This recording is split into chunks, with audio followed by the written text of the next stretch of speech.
प्यारे बच्चों नमस्कार। ज्ञान सिंधु क्लासेस में आप सभी का स्वागत है। अगर आपने ज्ञान सिंधु क्लासेस ऐप डाउनलोड नहीं करी है तो कर लीजिए, आपके भी फायदे की बहुत सारी चीजें वहां पर अवेलेबल हैं। कक्षा 9 हिंदी का ये एक अर्धवार्षिक परीक्षा का पेपर एक बच्चे ने भेजा है, और अगर आपके भी पेपर हो रहे हों तो आप भी हमें भेज सकते हैं। किस नंबर पर, मैं अपना नंबर बताता हूं। और ये जो नंबर है इसमें अनर्गल बातचीत नहीं करनी है, बस आपको केवल चैट करना है। ठीक है, हाँ, 82 99 65 19 14। ठीक है, चलिए, तो इस पर आप पीडीएफ बना के भेज सकते हैं। किस पर? 82 99 65 19 14 पे आप पीडीएफ बना के साफ सुथरा चारों कोने पेज के आने चाहिए। पेपर अपना भेज सकते हैं, हर सब्जेक्ट का सॉल्व करा दिया जाएगा। अर्धवार्षिक परीक्षा जैसा ये साफ साफ पेपर है, ऐसा साफ साफ भेजिएगा। कल को यही पेपर अगर आपके एग्जाम में आ गया तो क्या करेंगे, इसलिए इस पेपर को बहुत ढंग से पढ़िएगा, नहीं तो दिक्कत आपको होगी।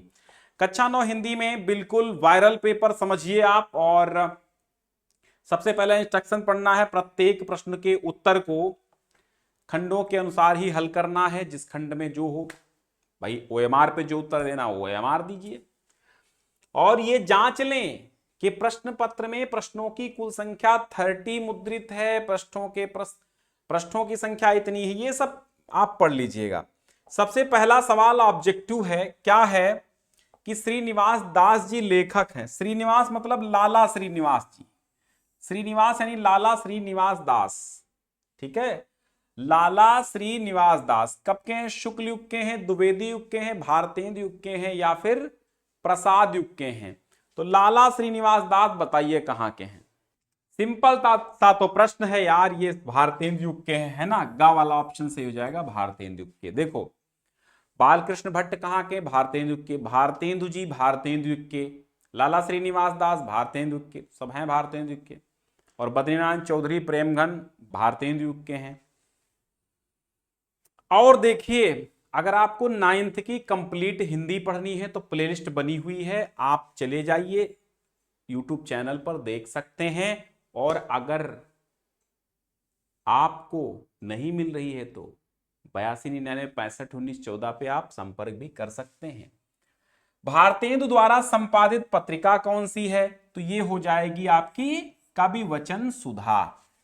भारतेंदु युग की समय सीमा क्या है? भारतेंदु युग के प्रश्न छाए हुए, तो भारतेंदु युग की समय सीमा है गावाला 1868 से 1900 तक।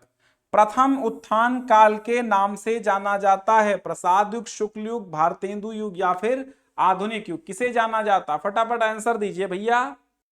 ये है भैया आपका भारतेंदु युग। क्या है? भारतेंदु युग। प्रथम उत्थान काल किसे कहते हैं? भारतेंदु युग। किसने कहा? आचार्य रामचंद्र शुक्ल ने कहा है। बीज वपन काल किसे कहते हैं? बीज वपन अर्थात बीज बोना, तो बीज वपन काल कहते हैं। आदिकाल को किसने कहा? अगर पूछ ले बीज वपन काल आदिकाल को किसने कहा, तो भैया महावीर प्रसाद द्विवेदी ने कहा। सुख सागर के लेखक कौन है? तो सदा सुखलाल हैं, खा ऑप्शन। ठीक है, सत्यार्थ प्रकाश स्वामी दयानंद सरस्वती हैं, कहीं है ऑप्शन में? तो सत्यार्थ प्रकाश जो है ये स्वामी दयानंद सरस्वती का लिखा हुआ है। सदल मिश्र की रचना कौन सी है? नासिकेतोपाख्यान है।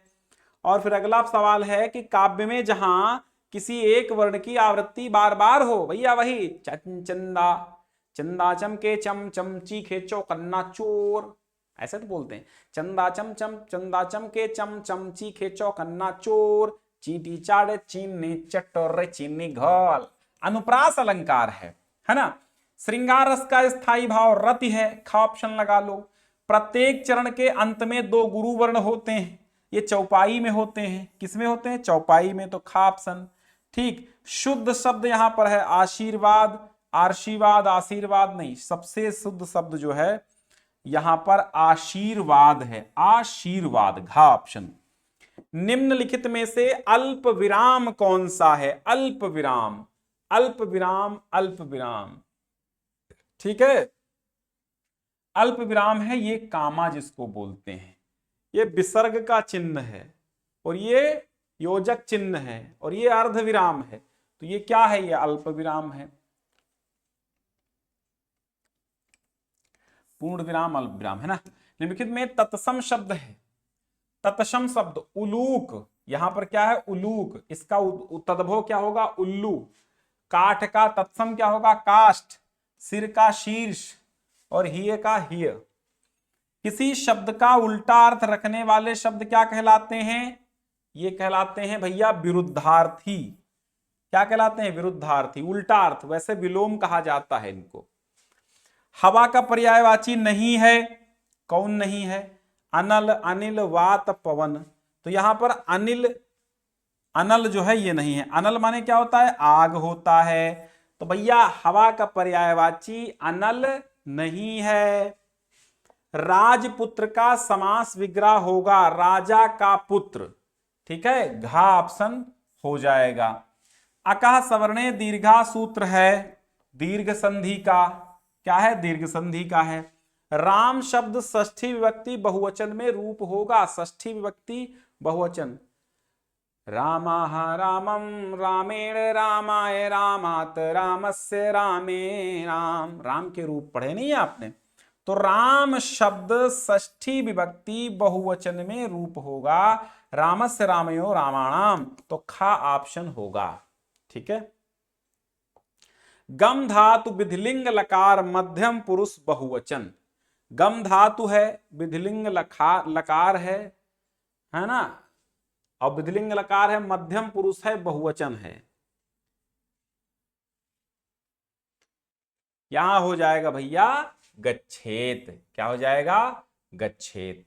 अब यहां देखिए गद्यांश आधारित प्रश्नोत्तर हैं, तो यहां पर क्या लिखा है कि गद्यांश को पढ़कर नीचे दिए गए प्रश्नों के उत्तर दीजिए।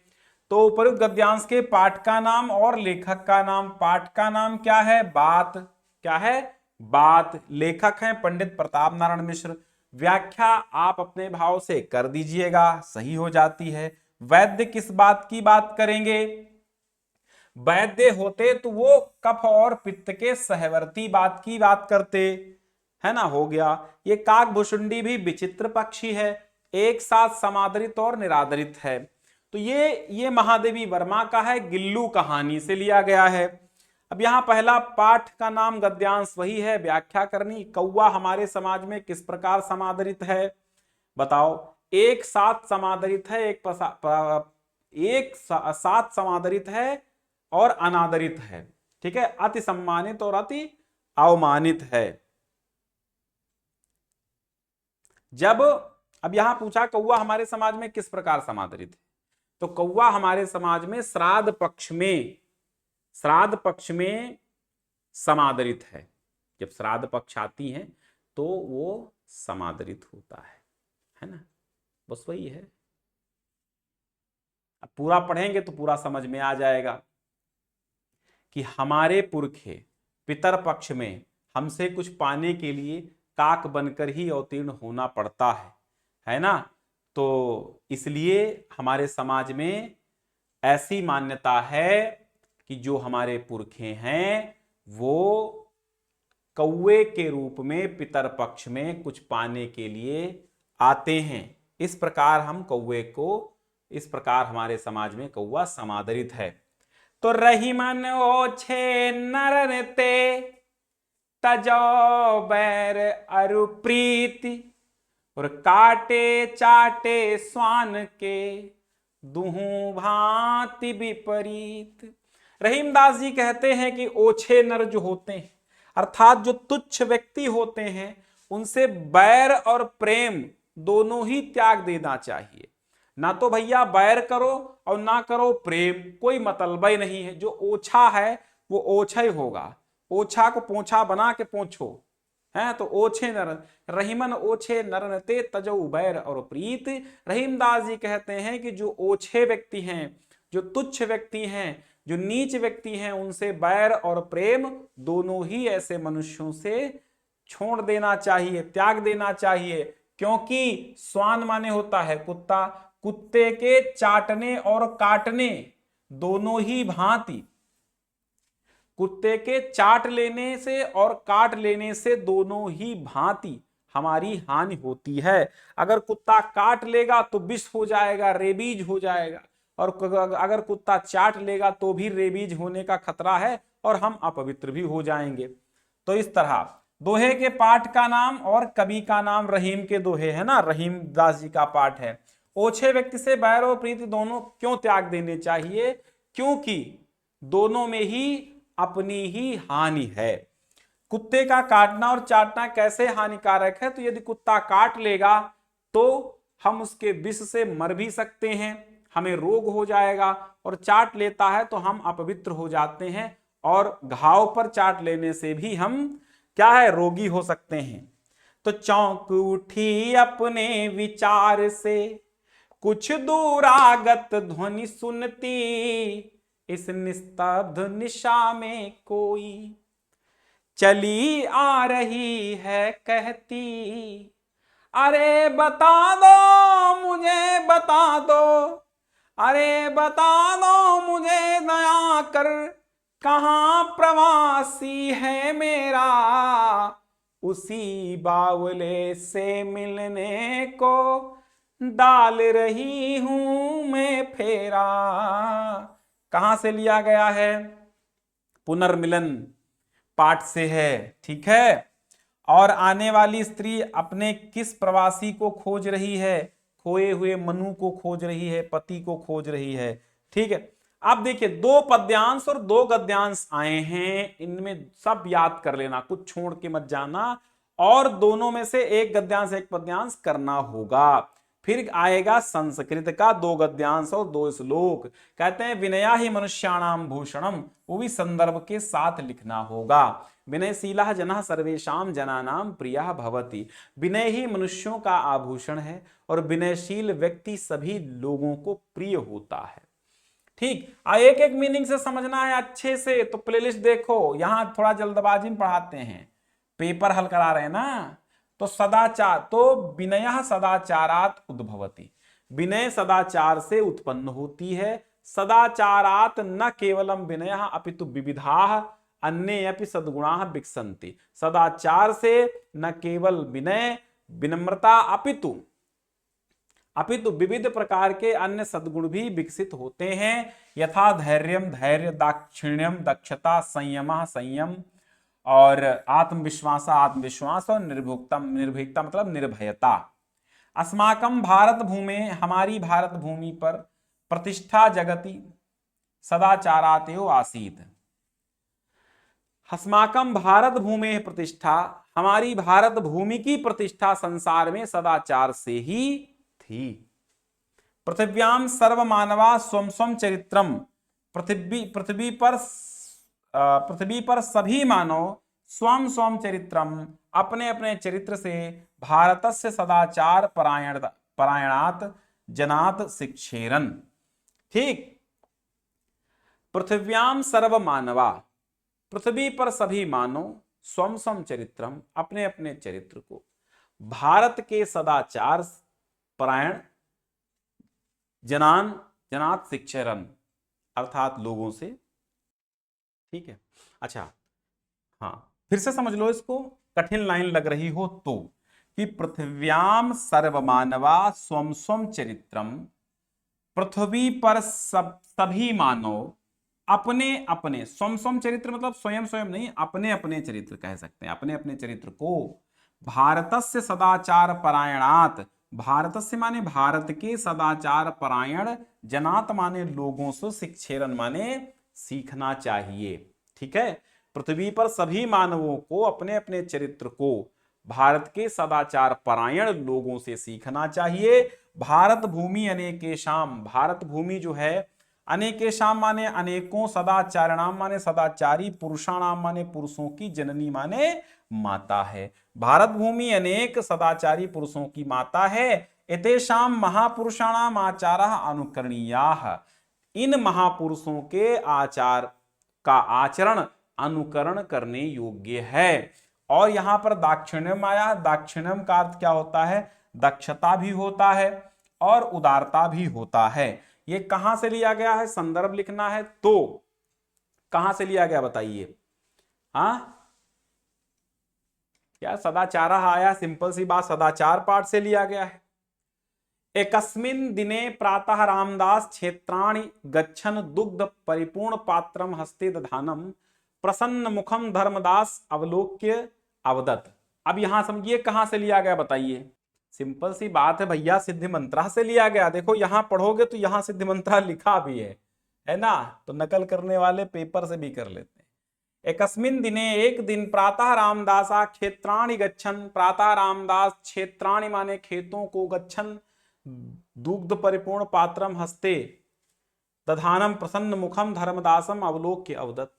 ठीक, एक दिन प्रातः रामदास खेतों को जाता हुआ दूध से भरा हुआ पात्र हाथ में धारण किए हुए प्रसन्न मुख से धर्मदास को देखकर बोला, अपि कुशल ते वर्धते किम तौ अनुष्ठानम किम तम महात्मानम मंत्रार्थम उपगच्छाओ।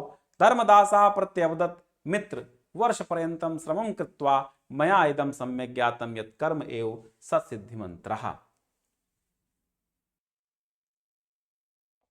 हाँ, अच्छा एक एक मीनिंग के साथ समझा देते हैं, ठीक है। एकस्मिन् दिने एक दिन प्रातः रामदासः क्षेत्राणि गच्छन्।